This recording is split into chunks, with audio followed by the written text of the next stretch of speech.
الله من الشيطان اللعين الرجيم. بسم الله الرحمن الرحيم. الحمد لله رب العالمين والعاقبة للمتقين والصلاة والسلام على محمد وآله الطاهرين. اللهم صل على محمد وآل محمد وعجل فرجهم. محترم ناظرین و سامعین، السلام علیکم ورحمۃ اللہ وبرکاتہ۔ جیسا کہ ہم تمام جانتے ہیں کہ اللہ تبارک و تعالی کی طرف سے ہماری طرف ایک مہمان جس کو رمضان المبارک کہا جاتا ہے، ایسا مہمان کہ جو عالیشان مہمان، ایسا مہمان جو سخی مہمان، ایسا مہمان جو صاحب جود والکرم مہمان تھا، کچھ دنوں بعد ہمارے ہاں سے جانے والا ہے۔ یقیناً جو کریم مہمان آیا تھا، اپنا دامن کرم سے، برکتوں سے، مغفرتوں سے بھر کر لایا تھا۔ اب وہ ہمارے اوپر ہے کہ ہم نے اس سے کرم، اس سے برکتیں اور مغفرتیں کس انداز میں لی اور کتنا حاصل کر سکے۔ یقیناً اس مہمان کی فضیلت حد سے زیادہ بیان کی گئی ہے۔ اتنی حد تک روایات میں اس کی فضیلت آئی ہے کہ رمضان المبارک کے ہر دن کے آخر افطار کے وقت اللہ تبارک و تعالی 10 لاکھ انسان کو جہنم سے آزاد کرتا ہے۔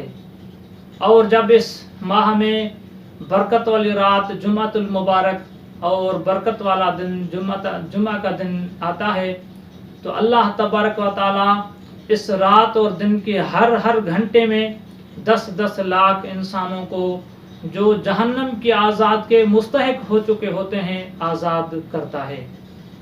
اور جب اس ماہ مبارک کی آخری رات یعنی 30 کی رات آتی ہے تو اللہ تبارک و تعالی تمام اس مقدار کے برابر جو پورے مہینے میں اللہ تعالی جہنم سے آزاد کر چکا ہے، اور اس آخری رات میں اتنی ہی مقدار میں اللہ تعالی انسانوں کو جہنم سے آزاد کرتا ہے۔ خوش نصیب ہے وہ انسان جو ان آزاد ہونے والوں میں اپنا نام لکھوا سکے، اور ائمہ معصومین علیہ السلام کی روایات کے مطابق بد نصیب ہیں وہ انسان جو اس مہینے میں ہی گناہوں کو بخشوا نہ سکے اور اللہ کی رحمتوں سے محروم ہو گئے۔ جس طرح ہمیں رمضان المبارک کے استقبال کا، رمضان المبارک کو خوش آمدید کہنے کا حکم دیا گیا ہے ائمہ معصومین علیہ السلام کی سیرت میں، اس طرح رمضان مبارک کو الوداع کرنے کا، رمضان مبارک کو خدا حافظ کہنے کا بھی حکم دیا گیا ہے۔ ائمہ معصومین علیہ السلام کی سیرت میں، دعاؤں میں، کردار میں ہمیں ملتا ہے کہ وہ بہترین انداز سے اس ماہ کو الوداع کرتے تھے۔ جس طرح سید الساجدین امام زین العابدین علیہ السلام کی سیرت میں ہے کہ رمضان المبارک کے مہینے میں امام علیہ السلام ہر وقت اس خوف میں رہتے تھے کہ شاید یہ مہینہ ختم نہ ہو جائے، اور جب یہ یقیناً مہینہ ہے ختم تو ہونا ہی ہے، جب وہ ختم ہو رہا ہوتا تھا تو امام علیہ السلام اس طرح گریہ کرتے تھے، اس طرح روتے تھے اس مہینے کے ختم ہونے پر، جس طرح کسی کے گھر سے قریب رشتہ دار یا عزیز کا جنازہ جا رہا ہو۔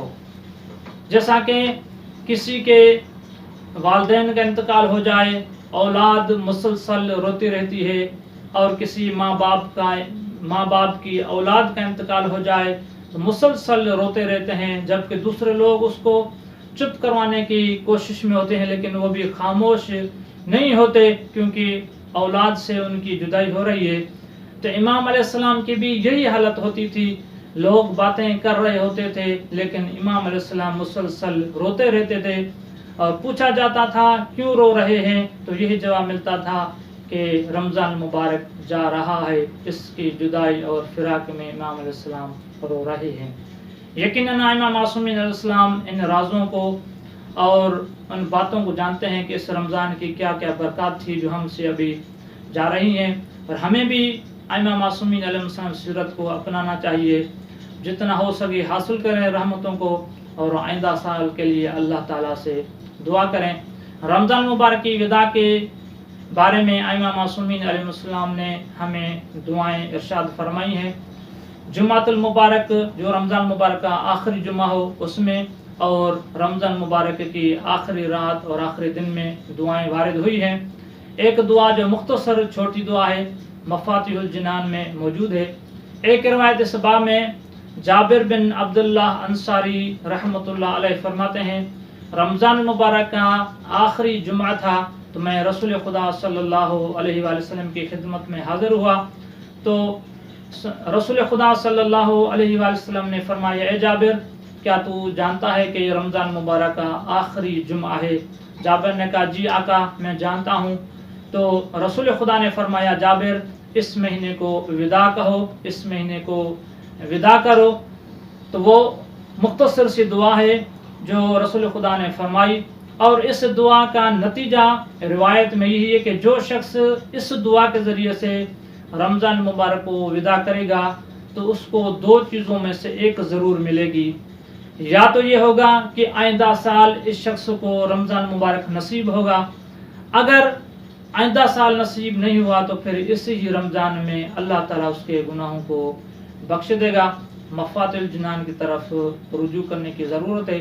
دعا ہے اللہ تبارک و تعالیٰ سے کہ ہم جو ماہ رمضان میں اللہ کو راضی کر سکے وہ قبول فرمائے، اور ہمیں اپنی رحمتوں اور برکتوں میں شامل فرمائے۔ جو لوگ اس ماہ مبارک میں جہنم سے آزاد ہوئے ہمارا بھی ان میں شمار فرمائے۔ وصلی اللہ علی محمد وآلہ الطاہرین۔